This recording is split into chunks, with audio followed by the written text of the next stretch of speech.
Boa noite a todos. Muito obrigado por terem vindo nessa noite gelada, né? Noite de segunda-feira, noite gelada aqui em Porto Alegre. Eu quero agradecer a você que está assistindo na internet. Ontem nós tivemos aí o retorno de muita gente assistindo em Goiás, no Mato Grosso, na Bahia, em São Paulo, aqui no Rio Grande do Sul. Muito obrigado a você que está assistindo e está acompanhando. Muito obrigado a você que está assistindo em Taboão da Serra, em Jacareí, no estado de São Paulo. É uma alegria saber que vocês estão aí. E eu peço a todos que estão assistindo na internet para nos enviar aí uma mensagem dizendo: olha, estou assistindo aqui, e falar o nome da sua cidade, do seu estado. Para a gente é uma alegria muito grande saber que você está conosco. Eu gostaria de, antes de começarmos o estudo dessa noite, fazer um convite para vocês para amanhã também. Amanhã eu vou falar sobre o pecado, a origem do pecado, como o pecado entrou no mundo. Como Deus, sendo um Deus tão perfeito, um Deus de amor, de bondade e misericórdia, permitiu que o mal viesse à existência. Como podemos explicar a morte, a dor, o sofrimento? Então esse é o nosso tema de amanhã. Eu gostaria de convidá-los para estar aqui conosco. E você também que está acompanhando na internet também é nosso convidado para amanhã. O jornal O Globo do Rio de Janeiro fez uma matéria no ano de 2015. E o título da matéria, como você pode ler aí, é Com novas versões a cada mês, o mercado de Bíblias continua no topo. E nessa matéria, então, o autor dessa matéria no jornal, ele fala algumas coisas sobre a Bíblia. Ele diz, por exemplo, que em 2014 foram distribuídas no mundo 34 milhões de cópias da Bíblia. Isso quando se conta apenas pelas sociedades bíblicas. Essa sigla SBU é Sociedades Bíblicas Unidas. Apenas pelas sociedades bíblicas no mundo foram distribuídas em 2014 34 milhões de cópias da Bíblia. No Brasil foram distribuídas 7 milhões e 600 mil exemplares da Bíblia. Considerando as Bíblias que foram distribuídas por outras editoras que não pertencem à sociedade bíblica, então só no Brasil o número chegou em 11 milhões. E o livro dos recordes, o Guinness Book, diz que no mundo, provavelmente, estima-se, pode ter sido muito mais, que cerca de 5 bilhões de Bíblias já tenham sido distribuídas. Só para os irmãos terem uma ideia da comparação, o maior fenômeno literário fora da Bíblia é aquela coleção chamada Harry Potter. Todos os livros da série Harry Potter, que foi lançado em 1997, até agora vendeu 450 milhões de exemplares. Para atingir o número de Bíblias que já foram distribuídas, de mais de 5 bilhões, a coleção Harry Potter teria que continuar sendo vendida na mesma quantidade, com o mesmo sucesso que é vendido hoje, pelos próximos 200 anos. Então aí dá para a gente ter uma ideia de quantas Bíblias já foram distribuídas no mundo. E a Bíblia também é o livro mais traduzido de todos os tempos. O mesmo Guinness Book diz que a Bíblia, até 2014, já tinha sido traduzida para 349 idiomas. Praticamente quase todas as línguas faladas no mundo hoje têm a Bíblia. E algumas outras línguas isoladas, se não tem a Bíblia completa, tem algumas porções da Bíblia. Então, esse livro que se você pegar aí nas suas mãos, ele é de fato impressionante. Como um livro tão antigo continua sendo lido com tanta intensidade até agora no século 21. Como este livro já influenciou a vida de tantas pessoas. Quantas pessoas já morreram defendendo a mensagem deste livro? Quantas pessoas tiveram a vida transformada pela mensagem deste livro? E o que faz desse livro tão especial? Mais importante do que isso, algumas perguntas também nós podemos fazer. Em primeiro lugar, como a Bíblia chegou às nossas mãos? Um livro que foi escrito há tantos séculos no passado. O primeiro livro da Bíblia foi escrito mais ou menos por volta do ano 1400 a.C. A última porção da Bíblia possivelmente tenha sido um pequeno livro chamado Terceiro João. É muito provável que tenha sido escrito no final do primeiro século. Então, entre a primeira porção da Bíblia escrita no ano 1400 a.C., cerca do ano 1400, até a última porção, cerca do final do primeiro século da era cristã, é um período de 1.500 anos. Mas desde que a Bíblia foi escrita, desde que ela foi concluída, nós já temos mais de 1.900 anos. Como esse livro continua tendo tanta influência no mundo e como ele chegou em nossas mãos? Para responder essa pergunta, nós precisamos lembrar um pouquinho do que estudamos ontem. Ontem nós estudamos que Deus, ao nos criar, Ele tomou a si mesmo como referência. Deus nos criou a sua imagem e semelhança. Imagem e semelhança física, imagem e semelhança nas emoções, imagem e semelhança no intelecto, na capacidade de raciocinar, na capacidade de fazer planos. E Deus nos criou com a capacidade de linguagem, de poder falar, expressar os nossos sentimentos, as nossas ideias e, acima de tudo, de poder comunicar-se com Deus. E a Bíblia diz que Deus, desde o primeiro momento, comunica-se com o ser humano. Deus nunca ficou alheio ao ser humano que Ele criou. Muito pelo contrário, Deus criou os seres humanos para amar os seres humanos e para ser amado também pelos seres humanos. E para que haja amor é preciso que haja interação, relacionamento, diálogo. Então, desde o primeiro momento que Deus fala com os seres humanos. No Éden, antes do pecado, Deus falava com os seres humanos pessoalmente. Assim como nós estamos falando. Adão, Eva recebiam diariamente a presença de Deus. Eles podiam ver a face de Deus, eles podiam ouvir claramente a voz de Deus, e eles se comunicavam como dois amigos se comunicam, como nós estamos falando nessa noite. Mas finalmente, então, infelizmente, veio o pecado. E a existência do pecado criou então uma barreira entre Deus e os seres que Ele havia criado.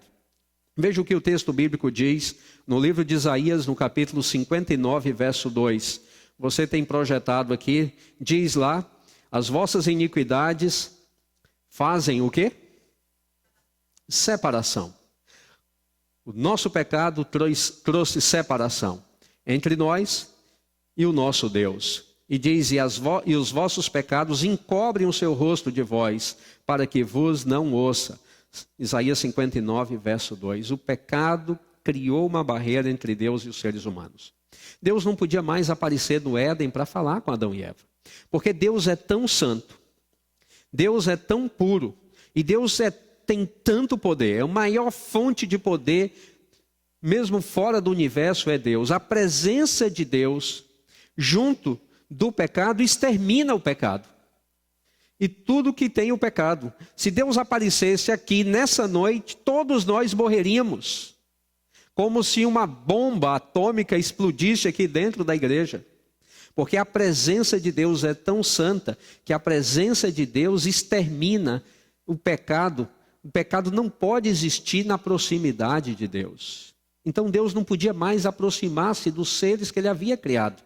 O pecado criou essa barreira. A aproximação de Deus causaria a morte dos seres criados, o extermínio da raça criada. E Deus não podia mais falar pessoalmente, como Ele costumava fazer com Adão e Eva no Jardim do Éden. Então, durante muito tempo, Deus falou com as pessoas de longe, ouviam apenas a voz de Deus.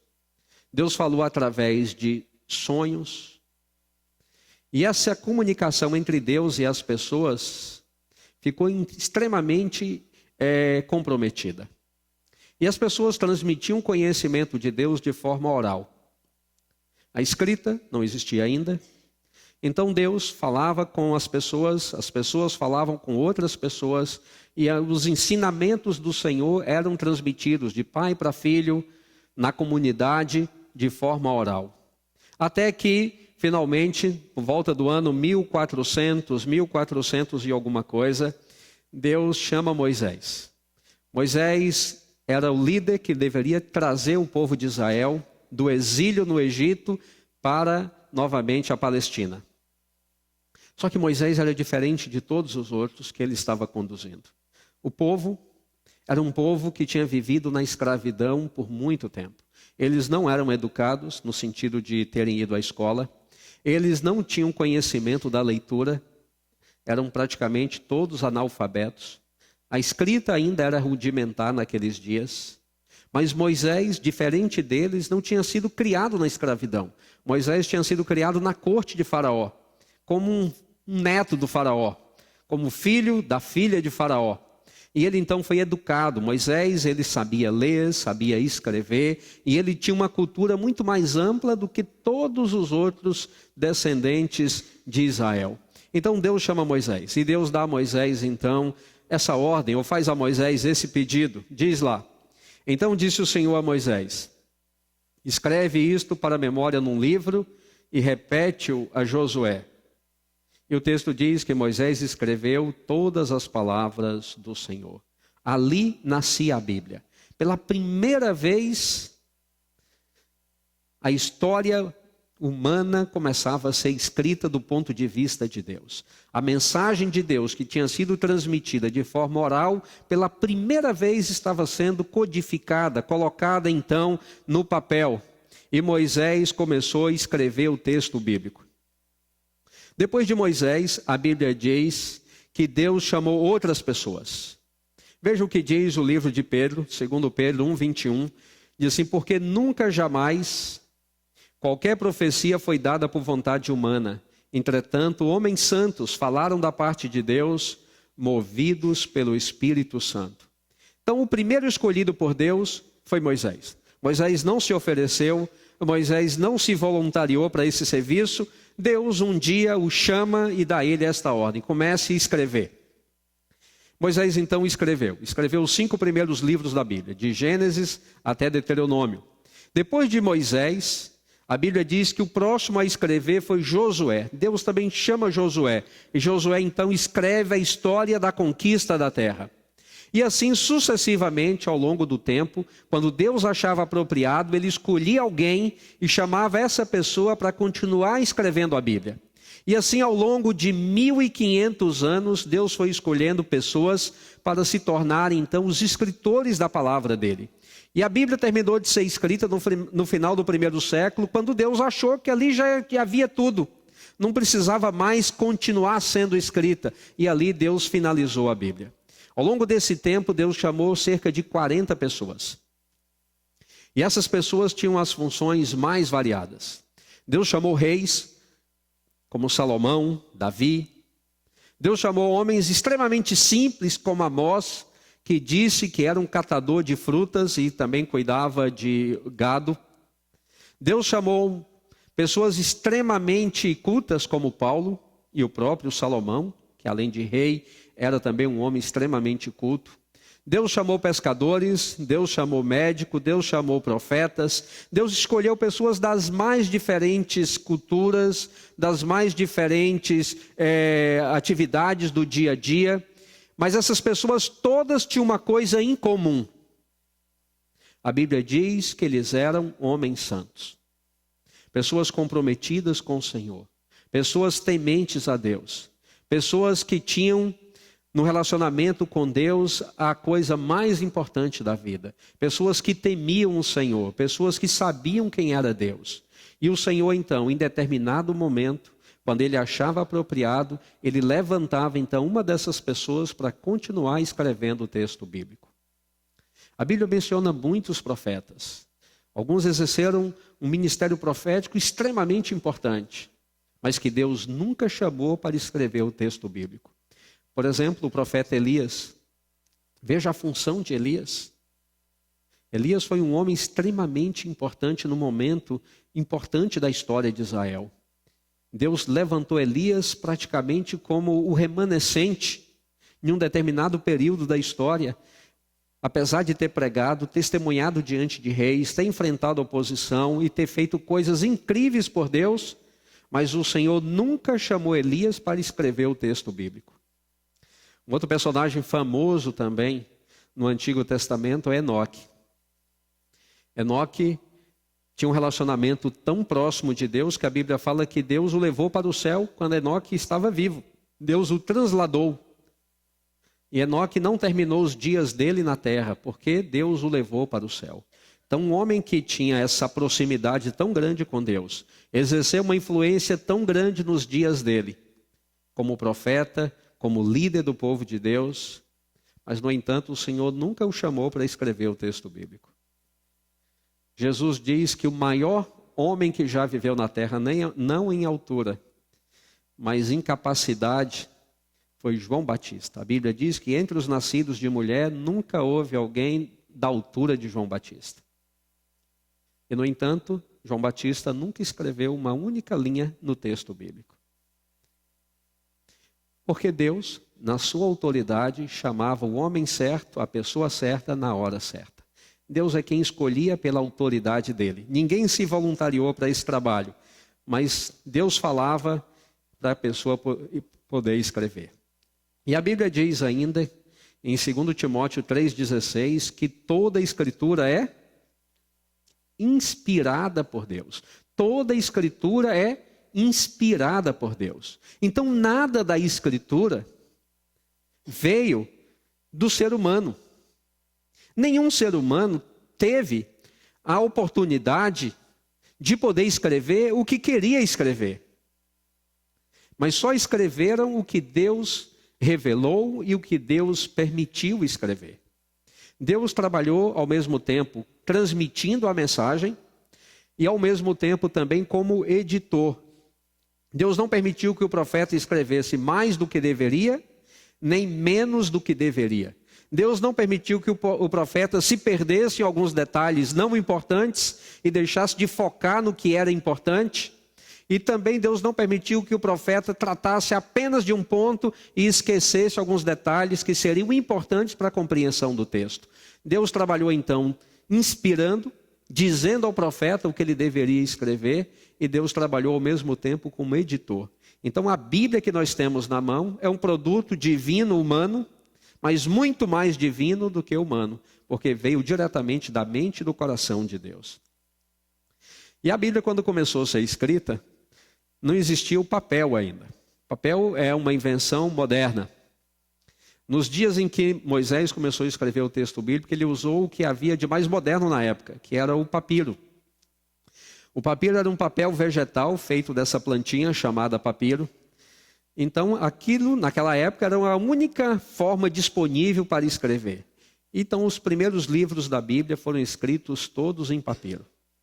O papiro tinha um problema, ele era muito frágil. A leitura continuada do texto, logo fazia com que o papiro rasgasse. E o papiro também não podia ser conservado por muito tempo. Era necessário, então, que de tempos em tempos uma cópia nova fosse feita. Porque a primeira, envelhecendo, ia sendo desfeita. E assim, cópias foram sendo feitas do texto original. Uma cópia, daqui a pouco foi necessário uma outra cópia, porque as cópias anteriores iam desintegrando. E finalmente uma nova tecnologia surgiu para a escrita, que foi o pergaminho. O pergaminho foi um verdadeiro desenvolvimento em relação ao papiro. O pergaminho era feito a partir da pele de animais, principalmente de ovelhas. A pele curtida, tratada, era então cortada, enrolada na forma de um rolo, e ali podia ser aberta, e com auxílio de uma régua, então ali uma pessoa treinada poderia escrever. A vantagem, saiu aqui a tela, Thales. A vantagem entre o pergaminho em relação ao papiro é que o pergaminho não se desfazia. O pergaminho, como era couro tratado, durava muito mais tempo. E assim, cópias poderiam ser preservadas. Mas o pergaminho tinha um problema. Imagine uma pessoa indo para a igreja com um pergaminho. Cada pergaminho de um livro como o do profeta Isaías deveria pesar aí no mínimo 50 quilos. Imagine você indo para a igreja no sábado de manhã só com o livro do profeta Isaías. E se você resolvesse levar a Bíblia toda, precisava trazer aí num caminhão. Então as cópias não eram muitas pela falta de praticidade. As cópias normalmente ficavam nas sinagogas.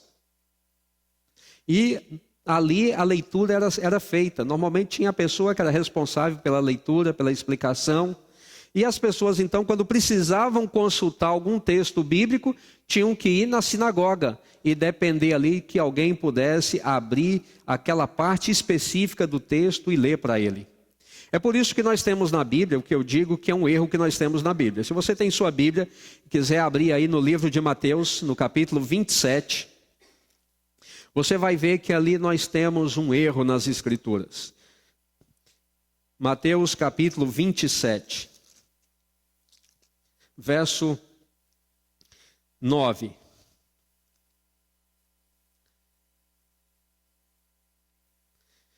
Diz bem assim, Mateus 27, 9. Então se cumpriu o que foi dito por intermédio do profeta Jeremias.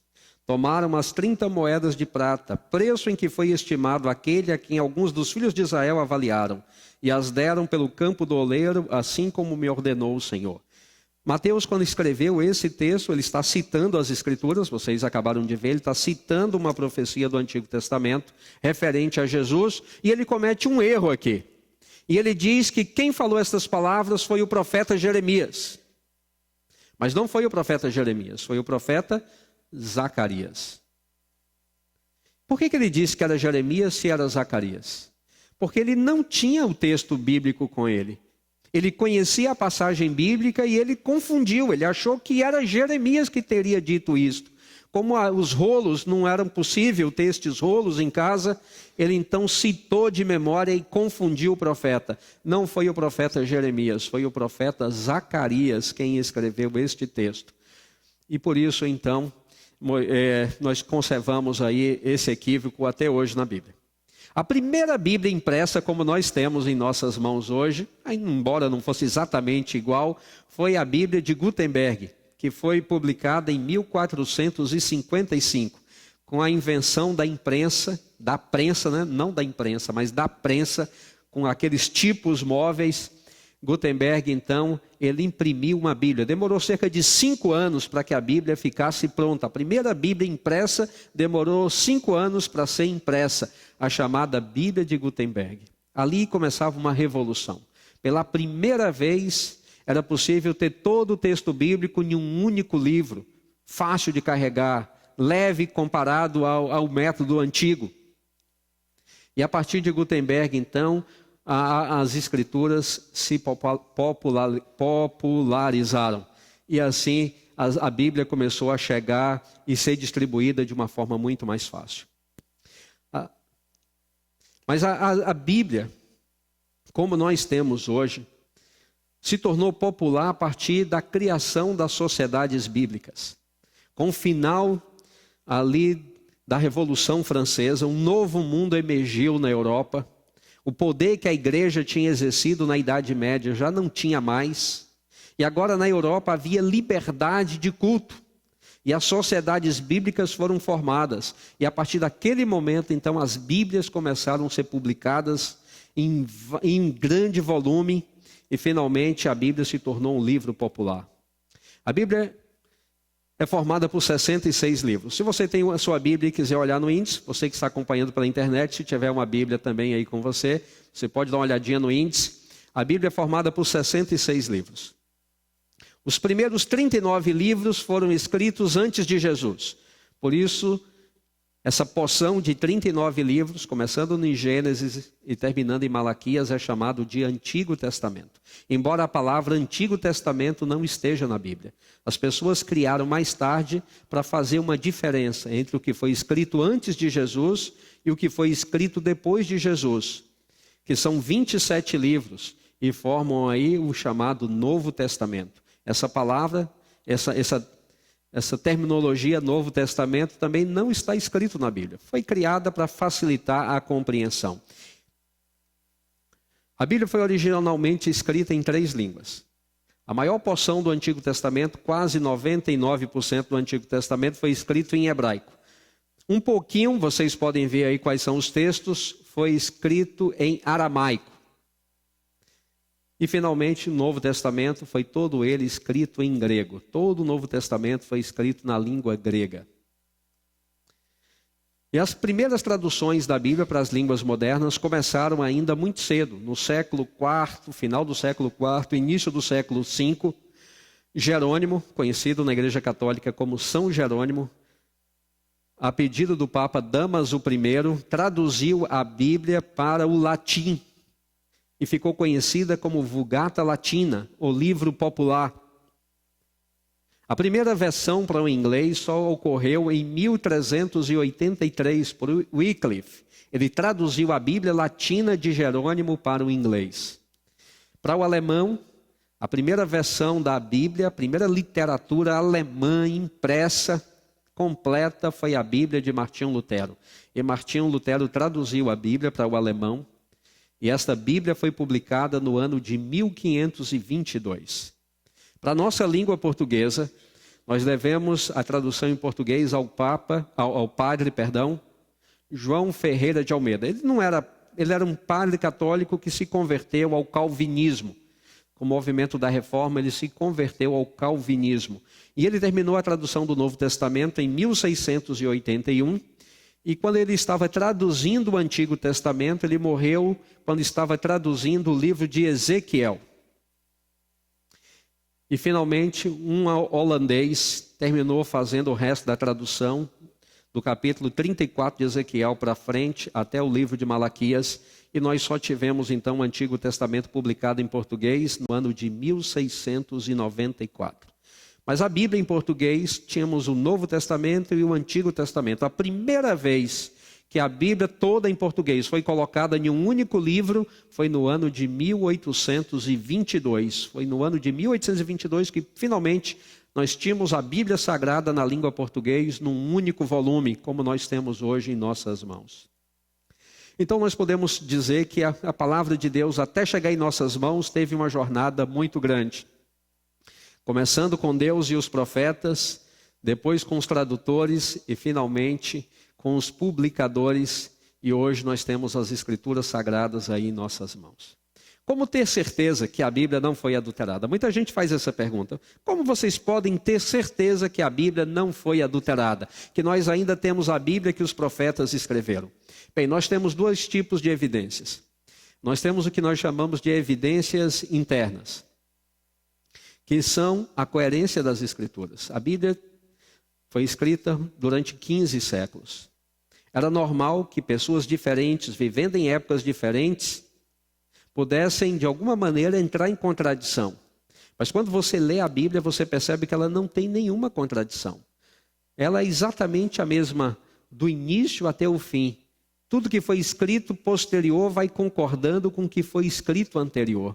Porque a Bíblia não é um produto humano. A Bíblia é, acima de tudo, um produto divino. A palavra de Deus é coerente do início ao fim. Uma outra evidência que nós temos são as profecias. Como os profetas puderam escrever sobre acontecimentos futuros e acertar. Por exemplo, Isaías fala sobre Ciro. Isaías fala que o reino de Babilônia seria conquistado por Ciro, o persa. Quando Isaías escreveu isto, Ciro não havia nascido ainda. Os pais de Ciro não tinham nascido ainda. Os avós de Ciro também não tinham nascido ainda. Mas Isaías diz e menciona o nome que Ciro conquistaria o reino de Babilônia. E Ciro só fez isso 150 anos depois da profecia de Isaías. Daniel fala da sucessão na Europa, no mundo ocidental. Ele fala do reino de Babilônia, onde ele estava vivendo. Ele menciona os persas por nome. Ele menciona os gregos, que só viriam quase 300 anos depois, também por nome. E ele fala como ocorreria a sucessão dos reinos no mundo ocidental. E ele acertou. Como ele poderia saber tudo isso vivendo praticamente 3, 4 séculos antes dos acontecimentos? Nós temos as profecias de tempo também. Os 1260 dias proféticos, os 2300 anos. Como Daniel poderia saber disto com tanta antecedência e que ocorreriam exatamente nas datas que ele indicou?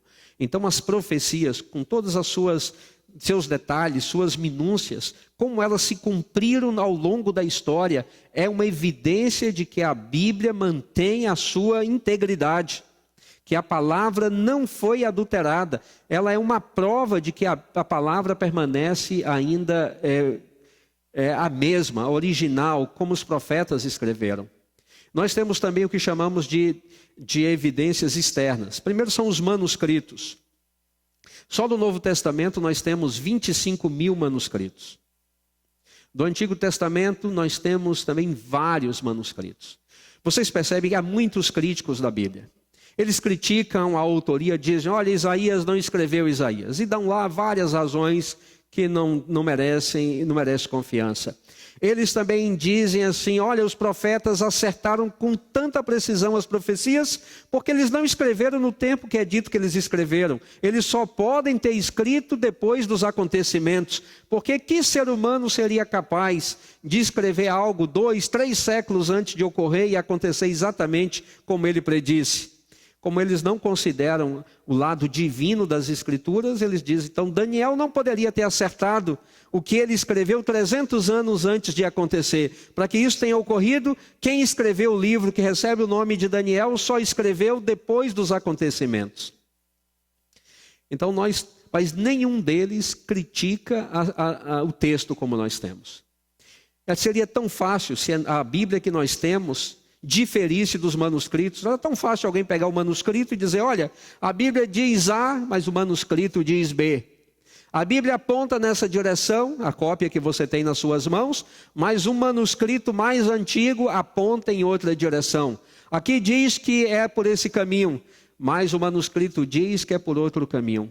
Você não encontra nenhuma crítica nesse sentido, porque a tradução que nós temos em nossas mãos bate exatamente como os manuscritos. E os manuscritos também não diferem entre eles. Então, os manuscritos que ainda existem é uma confirmação de que a Bíblia não foi adulterada. Depois nós temos a tradição judaica. Os judeus, que foram os primeiros guardiões da palavra de Deus, eles tinham um respeito muito grande pelas Escrituras. Eles acreditavam que a Bíblia era a revelação de Deus. Eles não acreditavam que as Escrituras fossem apenas um livro comum de história ou de qualquer outra coisa. Eles acreditavam no elemento divino das Escrituras. E eles tratavam as Escrituras como divinas. O copista, quando ele ia fazer uma cópia da Bíblia, a primeira coisa que ele fazia ao pegar uma página como essa, ele contava quantas linhas tinha na página e anotava. Vamos imaginar 40 linhas. Ele anotava lá 40 linhas. Ele contava na primeira linha quantas palavras tinha. Vamos imaginar que na primeira linha tivesse 20 palavras. Então ele colocava lá, primeira linha, 20 palavras. Na segunda linha, 25 palavras, 25 palavras. Terceira linha, 18 palavras, 18 palavras. Ele contava linha por linha e depois somava. Então, nesta página, nós temos aí 1.200 palavras. Se você acha que isso é muito, ele ainda contava as letras. Quantas letras tem na primeira linha?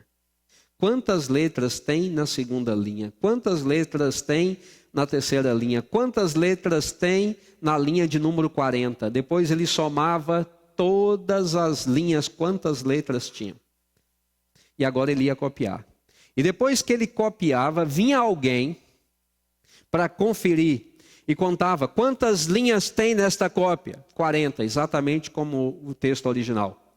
Quantas palavras tem na primeira linha? 20 palavras, exatamente como no texto original. E assim era contada quantas linhas, quantas palavras, quantas letras, para evitar que o copista, em um momento talvez de cansaço, pulasse uma linha, ou pulasse uma palavra, ou pulasse uma letra.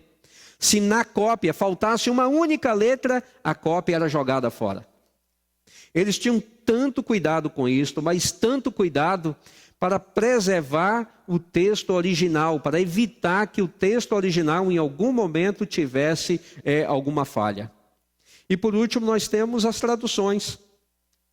Hoje a Bíblia está traduzida, como nós vimos, em 349 idiomas diferentes. Então é muito fácil conferir a versão em inglês com a versão em português. Estão dizendo a mesma coisa? A versão em inglês com a versão em francês. Estão dizendo a mesma coisa?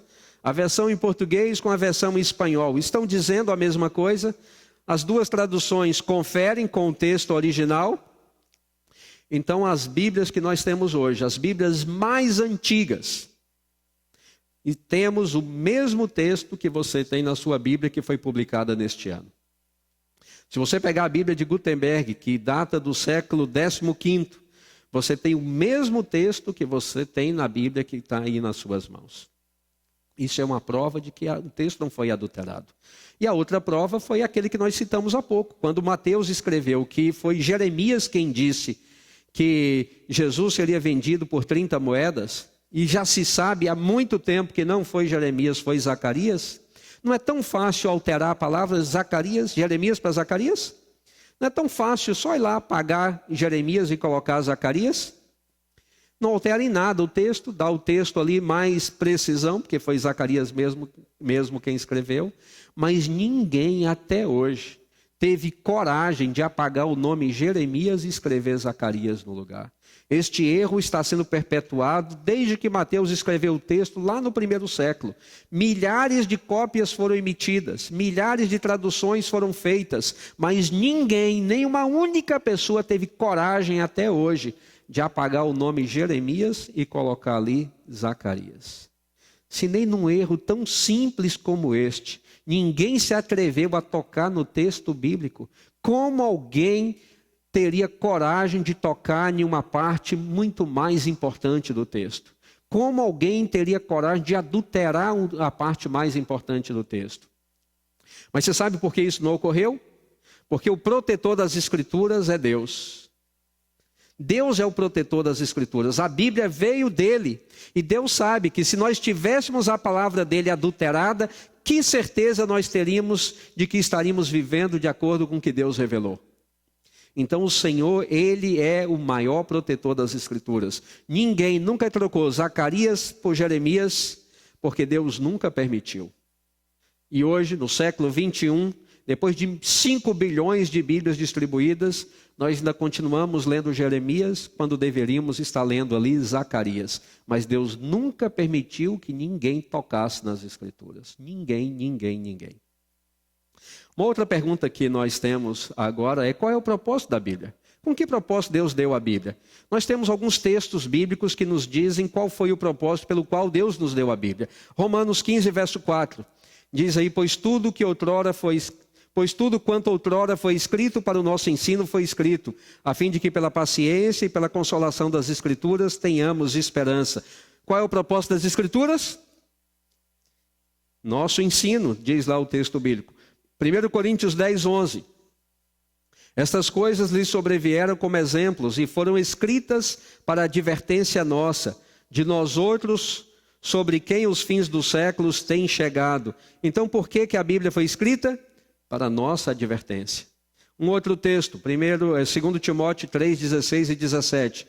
Toda escritura é inspirada por Deus e é útil para o ensino, para a repreensão, para a correção, para a educação na justiça, a fim de que o homem de Deus seja perfeito e perfeitamente habilitado para toda boa obra. Então nós podemos dizer, ainda temos mais um texto, Mateus 7,15. Jesus diz: acautelai-vos dos falsos profetas, que se vos apresentam disfarçados em ovelhas, mas por dentro são lobos roubadores. Então qual é o propósito das Escrituras? Primeiro, nos ensinar. O primeiro ensino da Bíblia é de onde nós viemos. E a Bíblia diz que nós não viemos de um processo biológico natural, não viemos de um processo evolutivo, num melhoramento da espécie até chegar onde nós estamos, mas nós viemos das mãos de Deus. Deus criou, Deus nos fez a sua imagem e semelhança. A Bíblia diz quem é Deus. A Bíblia diz por que estamos aqui. Então a Bíblia nos ensina quem somos, por que estamos aqui e para onde vamos depois daqui. Todas as informações que nós precisamos ter para viver a vida, nós encontramos na Bíblia. A Bíblia também serve para advertência. O texto diz que Deus também nos adverte. Deus nos mostra as consequências de seguirmos o caminho A ou de seguirmos o caminho B. Deus consegue ver o futuro. Ele diz: olha, se você for pelo caminho B, é um bom caminho. Mas se você escolher o caminho A, é um mau caminho. Então as consequências serão essas. Se você escolher o caminho bom, vai ocorrer isto com você. Se você escolher o caminho mau, o caminho A, vai acontecer isto com você. Então as Escrituras servem para nos advertir, para nos dizer quais são as consequências de nossas decisões. A Bíblia também serve para repreender. A repreensão é quando Deus nos diz: olha, João, para um pouquinho, repense. Você pensa que você sabe tudo, que você, de certa forma, tem todo o conhecimento. Mas será que você tem mesmo?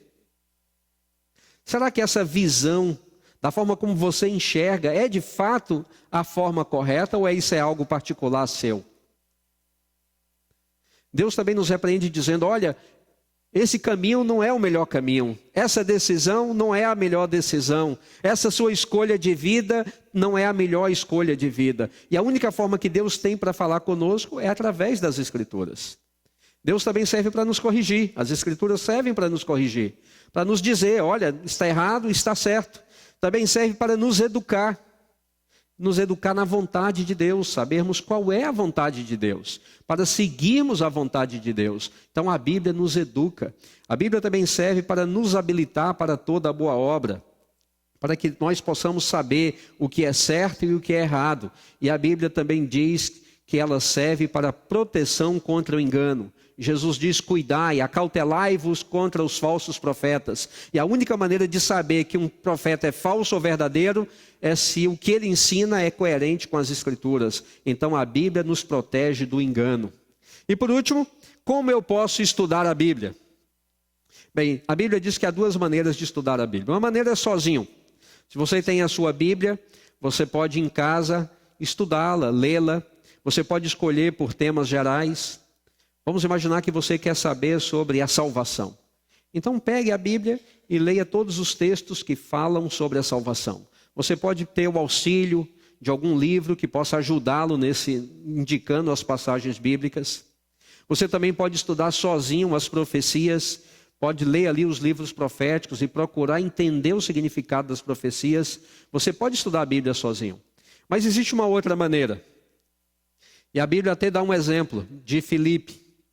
Diz assim que correndo Filipe viu alguém lendo a Bíblia, lendo o profeta Isaías. E Filipe perguntou, você compreende o que está lendo, o que vens lendo? E a pessoa respondeu, como poderei entender se alguém não me explicar? E convidou Filipe a subir e a sentar-se junto a ele. Então Filipe explicou as Escrituras para aquela pessoa.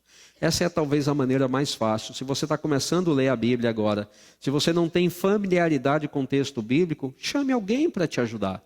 Alguém mais experiente, alguém que já tem mais familiaridade com a Bíblia, alguém que possa lhe auxiliar, que possa abrir para você as Escrituras e vocês possam estudar juntos.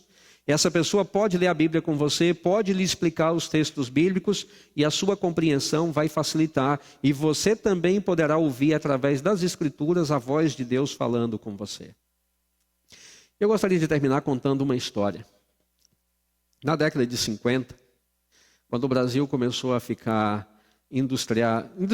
um país industrial, na época do governo de Juscelino Kubitschek, muitas empresas, principalmente da Europa, vieram para o Brasil. E veio uma empresa alemã aqui para o Brasil chamada BASF, uma empresa química alemã. E ela foi instalada na cidade de São Bernardo do Campo. E ali, em São Bernardo do Campo, um engenheiro alemão veio com a esposa para o Brasil. Recém-casados, começar a vida deles aqui no Brasil, já funcionários da BASF. E eles tiveram um filho. E esse casal, eles brigavam muito. Eles não viviam em perfeita harmonia. A esposa reclamava que o marido bebia muito. Eles tinham algumas desavenças e a criança cresceu naquele ambiente, vendo o pai e a mãe sempre discutindo, brigando por alguma razão. E quando esse menino tinha 14 anos, durante uma briga entre o pai e a mãe, uma discussão muito forte, o pai teve um ataque do coração durante a briga e morreu. A mãe, claro, chamou uma ambulância, hospital, vieram ali, levaram para ela e o marido ainda para o hospital, mas o marido já estava morto. Quando ela finalmente pôde voltar para casa, ela descobriu que o filho não estava mais em casa. Ele tinha fugido de casa. Ele simplesmente desapareceu. E agora ela tinha perdido o marido e também perdido o filho. E ela tentou encontrar o filho em toda parte. Sem resultados. Uma semana, um mês, um ano e ele não deu nenhuma notícia. 2 anos, 3 anos, 5 anos, e ele não tinha dado nenhuma notícia, a polícia não o havia encontrado, não havia nenhum sinal da existência dele, ele simplesmente havia evaporado. E a família dela na Alemanha começou a chamá-la para ir embora, dizendo, volta, vem, volta para cá, você está aí sozinha. Mas ela dizia, se eu voltar para a Alemanha, eu nunca mais encontro meu filho. Porque o único ponto de referência que eu tenho entre eu e ele é esta casa. É este telefone. Se eu por acaso mudar o telefone ou mudar de casa, eu nunca mais vou encontrá-lo. E ela ficou ali, o tempo foi passando, ela envelheceu e continuou morando lá na mesma rua, na mesma casa, apesar de toda a tecnologia que foi mudando os números de telefone, mas ela procurou sempre conservar os números antigos, apenas acrescentados de novos algarismos. E praticamente 40 anos depois, ela teve uma esperança. Um antigo vizinho, um dia a procurou e disse, eu creio que eu encontrei seu filho. Ele falou, eu estava em Curitiba, visitando lá minha filha que mora lá, e eu fui com meu neto comprar um presente para ele numa loja. E eu tive um susto, porque eu acreditei que eu estava vendo o seu marido. Era uma visão perfeita do seu marido. Mas como eu sabia que ele havia morrido, eu sabia que não era o seu marido, eu imaginei, só pode ser o filho, aquele que desapareceu há 40 anos. E ele disse, então eu perguntei ali para alguém o nome daquele senhor, que era o proprietário da loja, e me disseram o nome dele, e é o seu filho. E ele está lá em Curitiba. E o endereço é o seguinte, deu lá o endereço da loja. E a mãe agora reacendeu a esperança. 40 anos depois, finalmente poderia encontrar o filho. E ela resolveu escrever uma carta. Ela disse, eu não posso ir assim de primeira, que eu não sei qual vai ser a reação dele. Não posso fazer uma surpresa. Eu não posso telefonar, que de repente ele também pode ser surpreendido. Eu não vou conseguir dizer tudo numa ligação curta. E ela então escreveu uma longa carta de muitas páginas, contando toda a história dela e do marido, desde quando tinham se conhecido lá em Hamburgo, na Alemanha, como tinham mudado para o Brasil, o que tinha acontecido na mudança, adaptação, por que brigavam tanto. E ela contou também do sentimento quando ela chegou em casa após a morte do marido e não tinha encontrado o filho, e o desespero dela, e nesses 40 anos, tudo que ela tinha feito para encontrá-lo sem sucesso, e agora finalmente ela havia encontrado. E ela disse, eu vou te visitar. E marcou uma data. 2 semanas depois que ela colocou a carta no correio, ela disse, eu vou aí em Curitiba te visitar. E ela foi. Ela colocou a carta no correio, esperou 2 semanas e ela foi. E quando ela chegou na rodoviária, ela tomou um táxi, foi até o endereço lá que ela tinha. Quando ela chegou lá na loja, olhando, porque a imagem era a imagem do marido, né? E ela não conseguiu localizá-lo. Perguntou para uma funcionária, é aqui que é a loja de fulano de tal? Disse, sim, é aqui mesmo. E ela disse, eu sou a mãe dele. E ele está aqui? Não, ele não está. Ele precisou sair para uma reunião fora aqui da loja, mas daqui 1 hora e meia ele vai voltar. Mas a senhora, por favor, não fique esperando aqui. Vamos lá para o escritório, a senhora é a mãe dele. Vamos lá para o escritório e a senhora espera por ele lá. E ela foi então, foi colocada lá no escritório. E ali estava a secretária, né? E ela lá ficou diante da secretária. E no momento que a secretária saiu, ela ficou olhando ali a mesa e viu a carta dela. E a carta estava fechada, exatamente como ela havia mandado. Não tinha sido aberta. E ela pensou, é por isso que ele não me ligou nessas 2 semanas. Porque o correio entregou essa carta hoje. Olha só o atraso, 2 semanas para entregar uma carta, e ele só recebeu a carta hoje. Aliás, ele nem recebeu. A carta deve ter chegado depois que ele saiu para a reunião. Ele nem sabe da carta e muito menos de minha visita para ele. E ela ficou pensando assim, puxa, agora o que eu faço? Vou fazer uma surpresa como eu não queria fazer. Mas já que eu estou aqui, vou continuar aguardando. Quando a secretária voltou, ela disse, olha, essa carta foi entregue hoje? E a secretária disse, não, essa carta chegou aí já tem quase 2 semanas. Eu, sério, sério. E você não entregou para o meu filho? Entreguei. E quando ele leu o remetente, ele me entregou a carta de volta e pediu que eu jogasse fora. Mas eu me esqueci e a carta ficou aqui em cima da mesa todo esse tempo. O que você diria desse filho? O que você falaria desse filho? Mas cuidado com o que você vai falar, porque você pode estar falando de você mesmo. Nós temos uma carta. Essa carta nos foi escrita há muito tempo. Mas foi escrita por um pai desesperado de amor, tentando falar com os seus filhos que haviam se perdido. E ele, com todo cuidado, escreveu esta carta, dizendo quem ele é, como tudo aconteceu, por que nós estamos aqui, mas acima de tudo ele está dizendo, eu vou voltar. A pergunta é, você tem aberto a carta para ler? Você tem estudado a carta? Você tem lido a carta? Você está preparado para a visita dele quando voltar? Ou será uma surpresa para você? O que você tem feito com a carta? A Bíblia tem um conselho, e eu termino com esse conselho da palavra de Deus, do profeta Jeremias, no capítulo 15, verso 16. O profeta Jeremias disse assim, achadas as tuas palavras, logo as comi. As tuas palavras me foram gozo e alegria para o coração, pois pelo teu nome sou chamado, ó Senhor Deus dos exércitos. Achadas as tuas palavras, logo as comi. As tuas palavras me foram gozo e alegria para o coração. Sabe, todos nós hoje temos acesso à palavra de Deus. Ela está escrita em nossa língua portuguesa. A Bíblia, apesar de ser o livro mais vendido do mundo, mas é incrivelmente barato. Você pode ter a Bíblia, você pode ganhar a Bíblia, você pode comprar a Bíblia. Não há nenhuma razão para a gente não ler as Escrituras Sagradas. Nós temos aqui na igreja dezenas de pessoas que terão maior prazer em poder abrir as Escrituras e estudar com alguém. Nós não temos nenhuma razão para não conhecermos o texto das Escrituras. E quando você lê a Bíblia, você vai encontrar que a maior mensagem de Deus, ele dizendo que ele é o seu pastor. Ele disse, eu sou o bom pastor. Ele diz, o bom pastor dá a vida pelas ovelhas. O salmo mais conhecido, o Salmo 23, diz que o Senhor é o meu pastor e nada me faltará. O Senhor quer ser o seu pastor, o Senhor quer revelar-se a você. Ele quer dar a conhecer para você. Ele quer que você o conheça, assim como ele lhe conhece.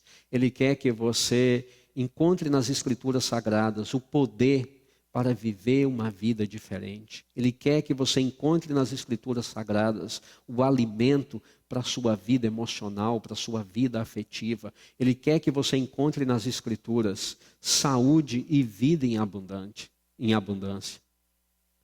Você gostaria de conhecer as Escrituras para conhecer o seu Deus, o seu Pai, o seu pastor? Você gostaria que alguém abrisse as Escrituras para você, como Filipe abriu para aquele senhor, e que lhe desse a entender e a compreender a palavra de Deus? Eu vou convidar a Savana para vir aqui à frente. Ela vai cantar um hino especial que fala de Deus como nosso pastor. Eu gostaria de pedir a você que está aí, você que está na internet, você que está aqui na igreja, converse com Deus do seu jeito agora nesse momento. Se você ainda não tem familiaridade com o texto bíblico, fale com Deus nesse instante, dizendo, Senhor, eu quero conhecer a Tua palavra. Me envie alguém que possa abrir as Escrituras para mim e falar comigo. Faça essa oração. Deus está aqui, está ouvindo, e eu tenho certeza que Ele vai responder hoje mesmo a sua oração, e vai lhe enviar alguém, assim como Ele enviou Filipe ao etíope, para lhe ajudar a compreender a palavra de Deus. Se você tem dúvidas, se você não tem certeza, se você não acredita totalmente na Bíblia, fale com Deus agora durante essa música e diga isso para Ele. Senhor, eu não acredito. Senhor, eu não tenho certeza. Senhor, eu tenho dúvidas. Senhor, eu não compreendo direito. Por favor, me auxilie, me ajude nas minhas dúvidas, na minha desconfiança ou na minha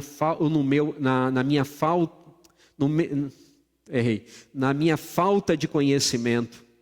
Por favor, me auxilie neste momento e o Senhor vai responder a sua oração.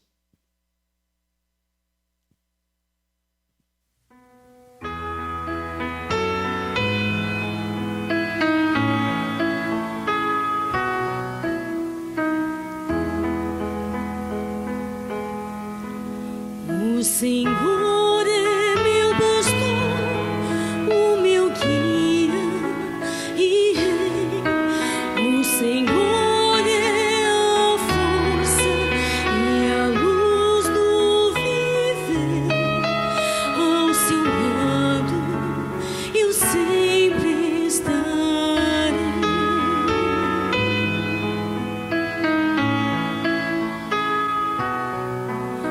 Os seus olhos vigiam, seu amor nos conduz. Minha vida darei ao Senhor. Confiarei em seus braços de amor. A bondade do Senhor nos dá força e vigor. Sua palavra é qual luz que meus passos conduz. Não temerei, pois comigo vai Jesus.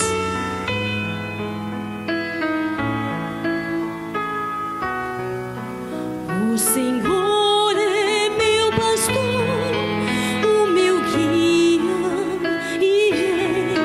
O Senhor é a força e a luz do viver.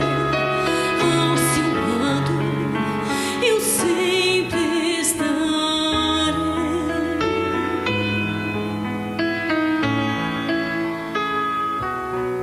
Seu perdão é completo, seu amor sem igual.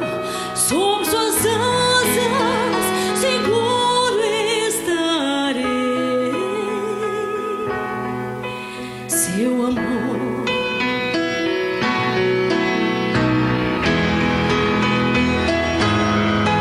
a bondade do Senhor nos dá força e vigor.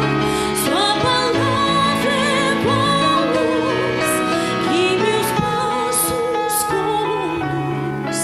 Não temerei, pois comigo vai Jesus. Que darei ao meu Senhor por seu tão grande amor, pois me fez renascer. Eu não posso entender nem explicar tão milagre do céu.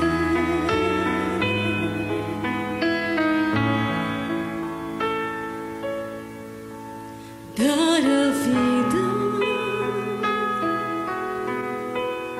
ao maior pecador que sou.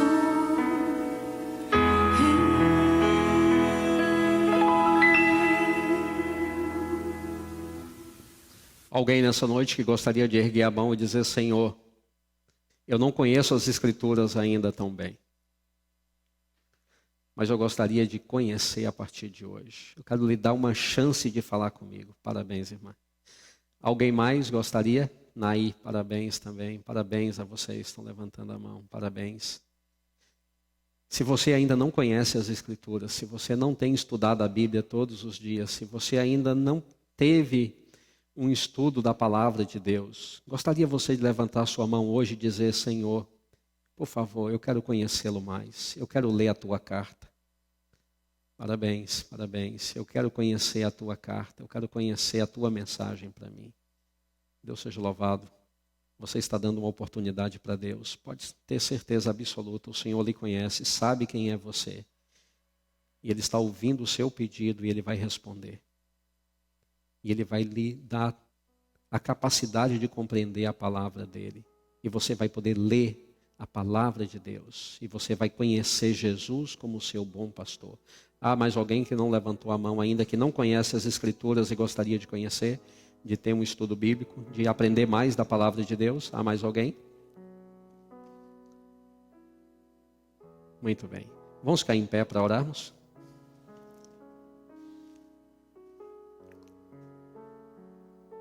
Querido Deus, Pai amado, Pai bendito, muito obrigado pela Tua palavra, a Bíblia Sagrada. É porque nós temos a Bíblia que nós sabemos quem somos, por que estamos aqui, mas melhor do que tudo isso é para onde nós vamos. Quais são os Teus planos para o nosso presente e para o nosso futuro.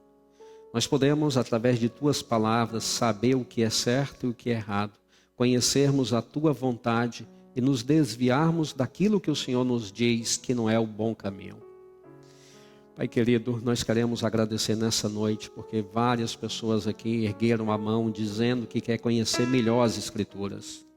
Nós temos também amigos que estão nos assistindo pela internet em vários lugares, no Paraná, em Maringá, em São Paulo, em Campinas, no Texas, na Holanda, em tantos outros lugares, não apenas no Brasil, mas em tantos outros lugares do mundo.